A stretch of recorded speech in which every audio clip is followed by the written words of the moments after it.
Está con nosotros. A ver si probamos. Jorge, ¿cómo andas? Buenas tardes. Martín Esperati y todo el equipo de Un Día Perfecto aquí en Sol Play 91.5 de Santa Fe. ¿Cómo le va?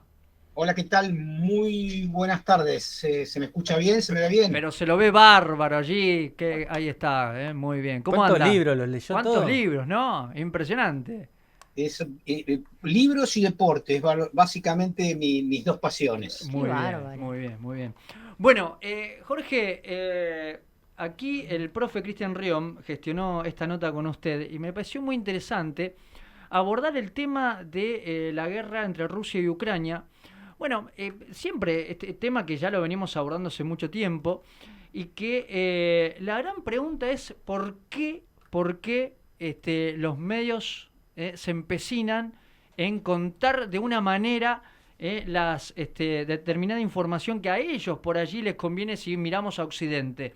Entonces, claro, vemos que Rusia es el malo, Rusia es el monstruo, etcétera, etcétera, y tratando, ¿no?, de ensayar una comparación hasta diría quijotesca, nosotros venimos mencionando aquí que es como si Gran Bretaña pusiese una base militar en las fronteras argentinas y nosotros quedarnos mirando de brazos cruzados como si nada. Bueno, esto un poco está pasando allí en Rusia, donde Vladimir Putin expresó esta idea de, bueno, la OTAN que no me ponga aquí bases militares y si eso pasa puede llegar a tener consecuencias. Entonces la primera pregunta, Jorge, quería consultarle por qué no nos llega la información completa del tratamiento de la guerra entre estos dos países y nos llega muy parcializada y hasta cancelando lo otro. ¿Por qué pasa eso? Porque la guerra tiene una parte importante se da en los medios de comunicación, Mm, o yo a veces denomino medios de colonización mental. mm, Entonces, lo primero fue necesario esconder el origen y el inicio de esta guerra, que fue en el 2014. Y la gente no sabe que a partir de ese año hubo un golpe de Estado en Ucrania, que en el 2014, en ese momento que llamaron Euromaidán, a partir de ese momento se proscribieron 11 partidos políticos, se encarcelaron a 40 diputados electos. En el 17, a partir del 2017, se prohibió la lengua del 30% de los ucranianos, que es el ruso. Se nombró en el 2018 como héroe nacional al dirigente más importante de los ucronazis que participó de la Segunda Guerra Mundial, liderando el batallón Galicia, asociado a las SS, mm. responsable del asesinato y genocidio de 2 millones de personas en Ucrania. Su nombre es Stepan Bandera. Insisto, a esa persona se lo nombró héroe nacional en el año 2018. Situación, todas estas que estoy contando, que fue generando una resistencia, una respuesta de los rusohablantes, que obviamente se les empezó a prohibir y se les empezó a perseguir y se los empezó a bombardear. Entre el 2014 y el 2021 mataron a 15.000 rusohablantes, no como, digamos, en una lógica represiva como en la Argentina, que los grupos de tarea iban y entraban a las casas y llevaban a la gente. No, no, con bombardeos de larga distancia, entre ellos 200 niños, que hoy tienen una plaza donde están sus fotos en Lugansk, uno de los territorios que ha decidido formar parte de Novarrusia, que se anexó a la federación un mes atrás.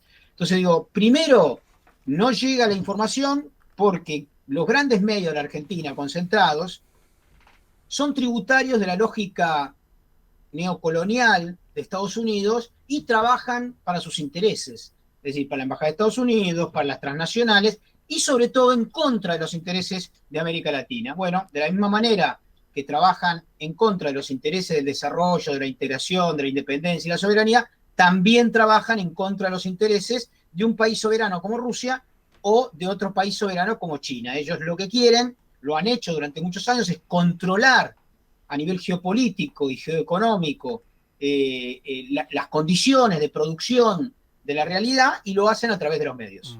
Profe, ¿Cómo estás? Jorge, Cristian te saluda, Cristian Riom. Hola. Te quería consultar lo siguiente. Mañana tenemos elecciones en Estados Unidos. Eh, ¿Puede ser el inicio del fin de Biden en el gobierno? ¿Puede ser también el inicio del fin de la guerra en Ucrania? ¿Cómo ves vos la incidencia de la elección esta de medio término en Estados Unidos respecto a lo que pasa en Ucrania? Yo realmente creo que efectivamente estas dos hipótesis que vos marcás, Cristian, pueden ser reales. ¿En qué sentido? Eh, la realidad es que Estados Unidos está gobernado por un trípode de poder conformado por Wall Street, las transnacionales y el complejo militar industrial, ¿no? Ese es el verdadero poder dentro de Estados Unidos. Obviamente, en muchas ocasiones estos tres actores son parte de uno solo, digamos, el que pone dinero en las transnacionales, también lo pone en las finanzas en Wall Street y también tiene inversiones en la Boeing, una de las grandes productoras mundiales de armas, ¿no es cierto? Entonces digo, es parte, se puede hacer cosas en Estados Unidos, por ejemplo, Trump, siempre y cuando no vayan fuertemente contra estos actores. En ese sentido, ¿qué es lo que sucede? Que Biden, a diferencia de Trump, digamos, los demócratas han desarrollado una política desde Carter para acá, curiosamente más injerencista a grandes rasgos que los republicanos. Es decir, para al interior de los Estados Unidos, esto hay que decirlo, los demócratas tienen una posición más, menos homofóbica, menos misógina, menos racista, pero para afuera son más, si se quiere, provincianos y quieren, como decía Trump, el desarrollo de Estados Unidos hacia adentro, ¿no? Entonces les interesa menos. Fijémonos en lo siguiente. Trump fue el único presidente en las últimas 6 presidencias que no armó una guerra durante su mandato. Y en ese sentido es comprensible cierta lógica o coherencia vinculada a Putin porque Trump no quiere complicarse la vida, quiere simplemente dar una batalla, perdón, estratégica contra China porque sabe que, igual que Biden, ¿no? En eso hay coincidencia, saben que el tema pasa por lo económico, por lo científico-tecnológico, y que creo que existe la posibilidad de que si gana Trump en estas elecciones de medio término, puedan cambiar las condiciones y los republicanos exijan no poner tanta plata en Ucrania, que obviamente la pagan en última instancia los ciudadanos de Estados Unidos, que están financiando una guerra proxy por interpósitas personas en Ucrania. ¿Cómo ves la postura argentina respecto a esto? Es una situación bastante compleja, digamos, todos los países del tercer mundo, los márgenes de maniobras no son muy grandes, digamos, en este mundo en disputa entre tres poderes muy grandes como Estados Unidos, en realidad entre dos poderes muy grandes, pues Estados Unidos, China y también Rusia. ¿Cómo ves vos esa postura difícil que tiene que llevar adelante la Argentina respecto a esta situación en concreto? Yo creo que, digo, en América Latina en general, quien está liderando hasta el día de hoy la orientación de política exterior es claramente México. Andrés Manuel López Obrador, en todas las votaciones de condena a la Federación Rusa se abstuvo, llama a la paz, llama a una negociación que garantice a todos los actores, obviamente también a Ucrania y a Rusia, márgenes de seguridad, que es lo que no le garantizaron a la Federación Rusa, porque la OTAN amenazaba sistemáticamente, además del asesinato de rusohablantes, instalar bases de la OTAN, una más entre aquellos países que se habían comprometido de ninguna manera a avanzar sobre Rusia. Recordemos que el acuerdo de 1991 con Gorbachev implicaba que el último país que tenía bases de la OTAN sería Alemania, y sin embargo a partir de ese momento se sumaron 16 países más y Ucrania hubiese sido el 17 de no mediar esta intervención militar rusa. Yo creo que la posición, obviamente, de América Latina tiene que ser un llamado a la paz, pero es una paz que no puede basarse en las reglas impuestas por la lógica occidental, liderada por Washington y el Pentágono. Lo que pretende históricamente Estados Unidos, que creyó que el neoliberalismo, el consenso de Washington, el fin de la Unión Soviética suponía la responsabilidad única por parte del Departamento de Estado de guiar los destinos de la humanidad. Bueno, ha emergido fuertemente en forma económica China, por un lado, y Rusia, que se ha reconvertido y sobre todo ha revalorizado su identidad nacional y su soberanía, ha puesto un límite a esta brutalidad, a esta, si se quiere, intervencionismo permanente de Estados Unidos, y ahora estamos viendo la transición a un nuevo mundo. Y en ese sentido, América Latina, yo creo que, sobre todo el caso mexicano, y en algunos aspectos, con unos vaivenes argentinos, desde mi punto de vista, bastante cuestionables, debe convocar a respetar la seguridad de todos los países, obviamente también de Ucrania y de Rusia, pero debe exigir que la OTAN se modere y no sea una base como nosotros tenemos en el sur de nuestro país, una base permanente de injerencia, como tenemos, digo, en las Islas Malvinas, ¿no? Que es una base del Reino Unido integrante de la OTAN, que no sea permanentemente una base de extorsión político y económica para el resto de países del mundo. Las reglas, digamos, a nivel globales deben ser rediscutidas, y está claro que ya no van a poder ser como planteaba Washington hace una década atrás. Estamos dialogando con Jorge Elbaum, es periodista sociólogo. Quería preguntarte, Jorge, ¿por qué Zelensky resistiría, si uno mira uno empieza a medir las fuerzas entre Ucrania y Rusia, hasta es Quijote, ¿no? ¿Por qué tiene esa postura de resistir y de seguir haciendo frente al poderío de Rusia?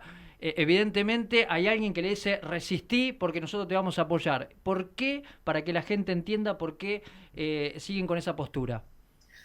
A ver, ahí hay dos elementos, me parece, que son importantes en el análisis. Primero, Zelensky es una marioneta de la OTAN, clarísimo, y la OTAN le dice lo que tiene que hacer y él hace.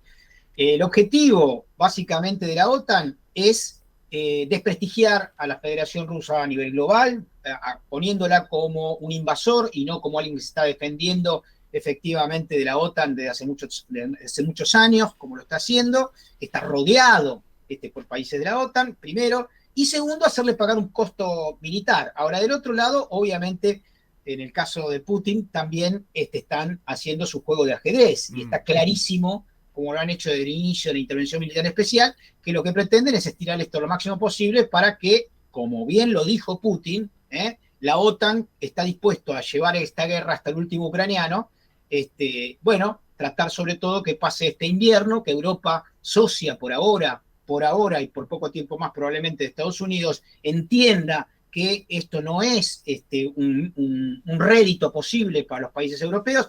La evidencia de esto que acabo de decir está en el enojo del Departamento de Estado por la visita del primer ministro alemán Scholz a China la última semana. Es decir, se empieza a resquebrajar esa alianza, y es lo que está tratando de trabajar indudablemente la Federación Rusa, y lo va a lograr, estoy convencido que lo va a lograr. Ya, digamos, la situación ha hecho caer 4 gobiernos, entre ellos 2 del Reino Unido, y se están reconfigurando las piezas en Europa porque no entienden llevar a cabo una guerra en los límites, obviamente, de su territorio, producto de un interés estratégico de Estados Unidos que supone la contención de la Federación Rusa y, en última instancia, por supuesto, de China. Bueno, la gran pregunta es qué pasa con el precio de los alimentos, ¿no? Porque si uno mira esta guerra, también deja complicaciones al mundo, ¿no?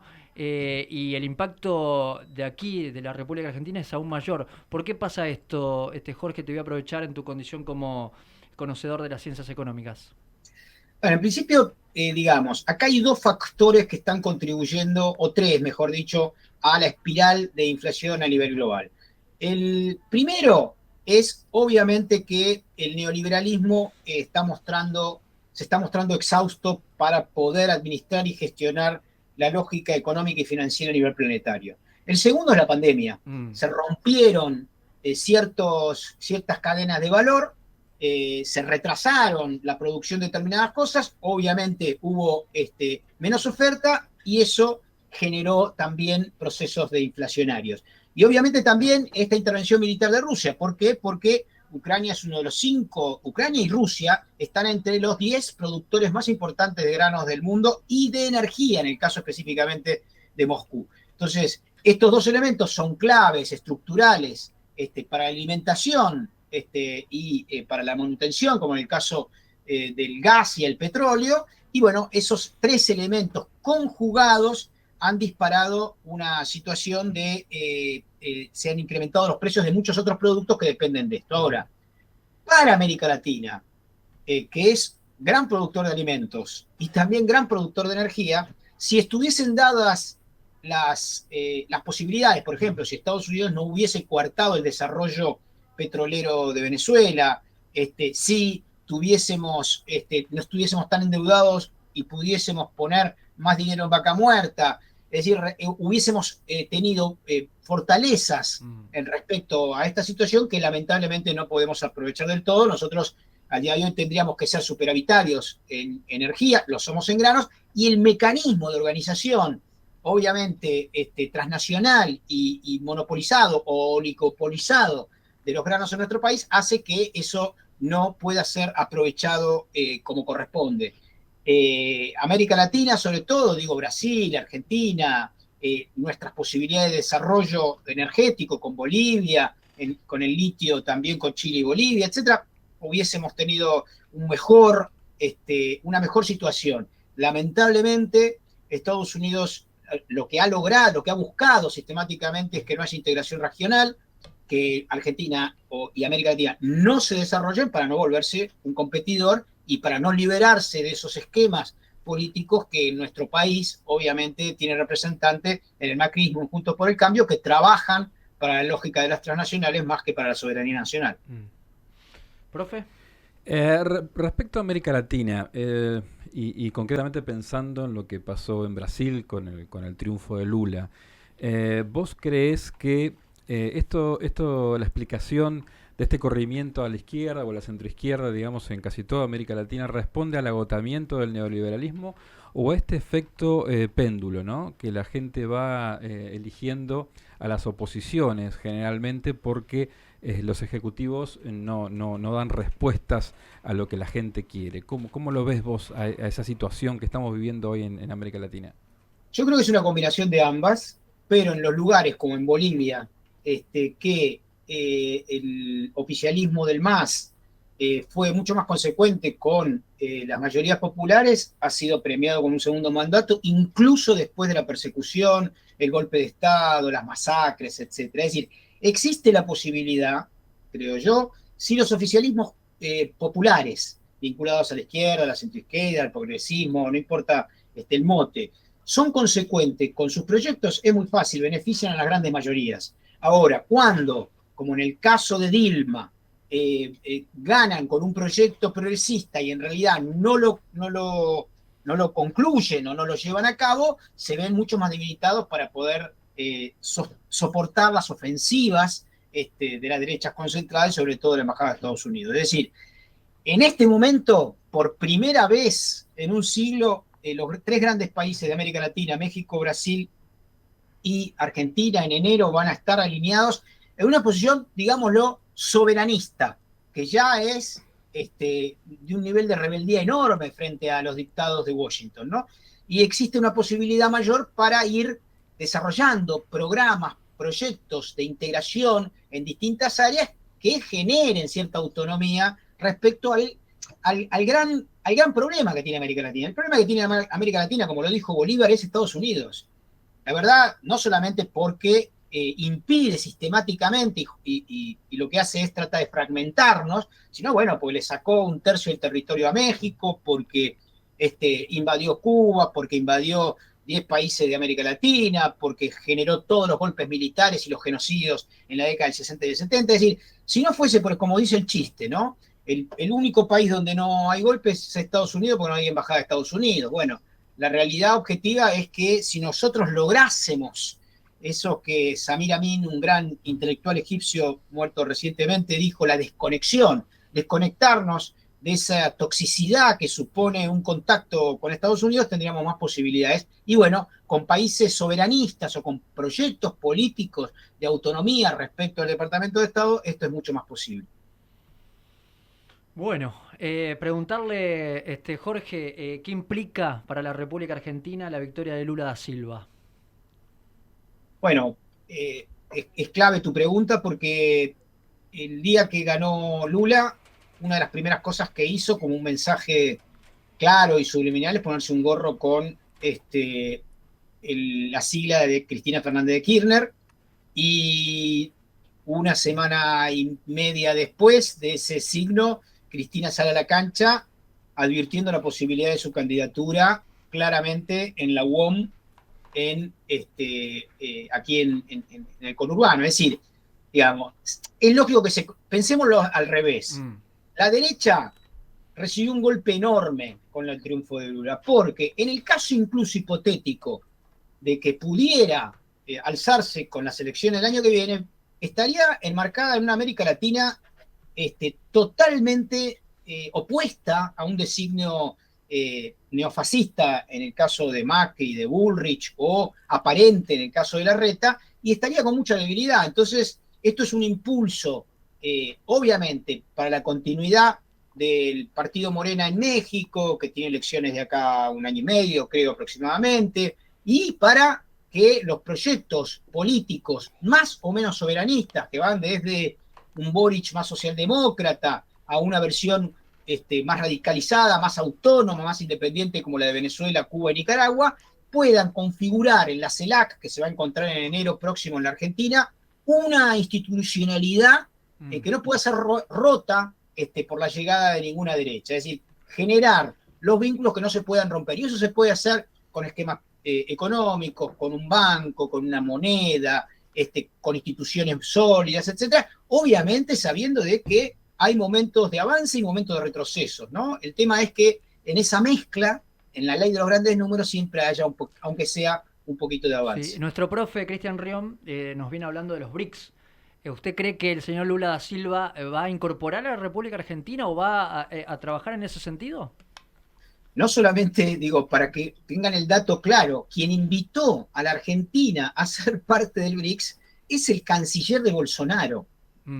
Es decir, y ya fue mandada la nota de forma firmada por Alberto Fernández, y ya fue recepcionada por la actual presidencia pro tempore de ese espacio, que es el embajador, es el ministro de Relaciones Exteriores de China. Es decir, la presencia de Argentina en los BRICS ya está confirmada. Falta aspectos más protocolares, si se quiere, pero Argentina va a estar dentro de los BRICS. Pero no es solamente, y esto tiene que ver con lo que yo decía antes, ¿por qué a Brasil de Bolsonaro le conviene que Argentina esté? Porque el primer socio comercial de Brasil es China. Claro. El primer socio comercial de Argentina es Brasil. El segundo socio comercial de Argentina es China. Es decir, los lazos económicos, comerciales, tecnológicos, científicos, desplegados por China en las últimas 3 décadas hacen que sea muy difícil sacarlo, como pretende Estados Unidos, de la articulación. E incluso a países que son de derecha, claramente, en el lapso que estuvo Bolsonaro, no pueden romper. Yo me acuerdo de una anécdota muy interesante y casi patética de la segunda vuelta en las elecciones de Chile. Estaba Kast y Boric, y le preguntaron a Kast: bueno, ¿usted qué piensa de Cuba? ¿No? Yo rompería. Kast es un fascista, ¿no? Hijo de un nazi, etcétera, etcétera, ¿no? Entonces decía, ¿qué piensa Cuba? ¿No? Yo rompería relaciones diplomáticas con Cuba. Y con China, le preguntó un extraordinario periodista. No, bueno, con China no podemos porque es nuestro primero o segundo socio comercial.